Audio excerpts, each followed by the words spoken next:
Hai chillers, welcome back to Cineverse. Balik lagi sama Mela dan kali ini gue akan mereview salah satu film horor yang ramai diperbincangkan di jagat maya karena kesadisannya yang luar biasa. Akhirnya akan muncul di Indonesia.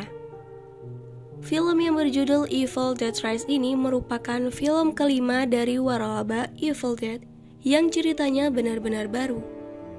Pengecualian untuk Army of Darkness yang berdiri sendiri. Sekarang tak ada rumah kabin di tengah hutan.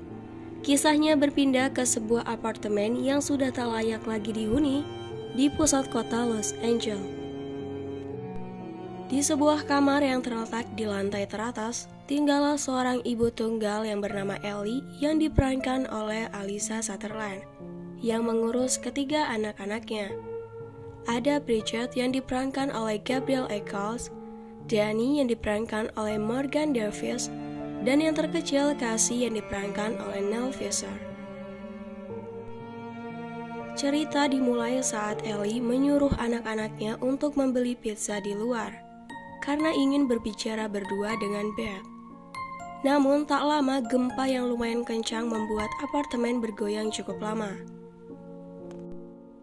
Ketiga saudara itu akan naik ke atas, mendapati lantai parkiran mobil di basement menjadi berlubang. Dan Danny nekat masuk ke bawah dan mendapati 3 piringan hitam dan sebuah buku aneh tersembunyi di sebuah kotak besi. Namun, Danny nekat membuka buku itu dan mendengarkan piringan hitam tersebut. Seketika hal aneh terjadi. Buku itu terbuka sendiri diiringi suara kencang. Iblis seolah terpanggil oleh suara rekaman bertahun 1923 tersebut, dan dengan segera mendatangi apartemen itu. Evil Dead Rise berhasil menjadi remake yang kini lepas dari bayang-bayang film aslinya. Remake dari Fred Alvarez masih mengambil latar yang sama dengan versi aslinya di tahun 1981.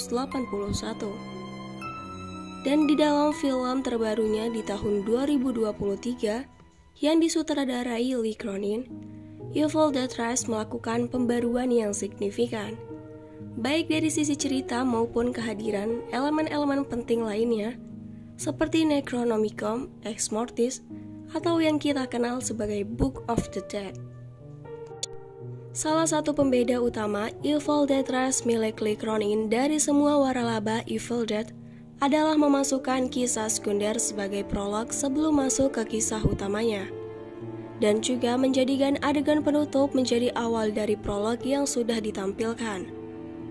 Sebuah eksekusi berlian ditampilkan di awal dengan menstimulasi kedatangan iblis yang cepat dan halus. Salah satu hal yang paling menonjol selain banyaknya adegan gore yang disorot Cineverse adalah scoringnya yang mengagumkan dan sangat mencekam di setiap menitnya. Evil Dead Rise tampil luar biasa sebagai salah satu film horor gore terbaik di tahun 2023. Kali ini Lee Cronin berhasil melebihi pendahulunya, sekaligus sutradara legendaris Sam Raimi yang mengukir namanya lebih dulu dalam waralaba ikonik ini sejak pertama kali filmnya rilis. Evil Dead Rise telah tayang di Indonesia sejak 5 Mei 2023. Buat chillers penggemar film horor, terlebih penggemar gore, jangan sampai melewatkan film yang satu ini. Itu tadi sedikit review dari Cineverse untuk film Evil Dead Rise. Gua Mela pamit undur diri. Jangan lupa untuk like, komen, subscribe, dan nyalakan notifikasi biar kamu nggak ketinggalan konten seru lainnya. Pantengin terus sosial media Cineverse, and see you in the next video.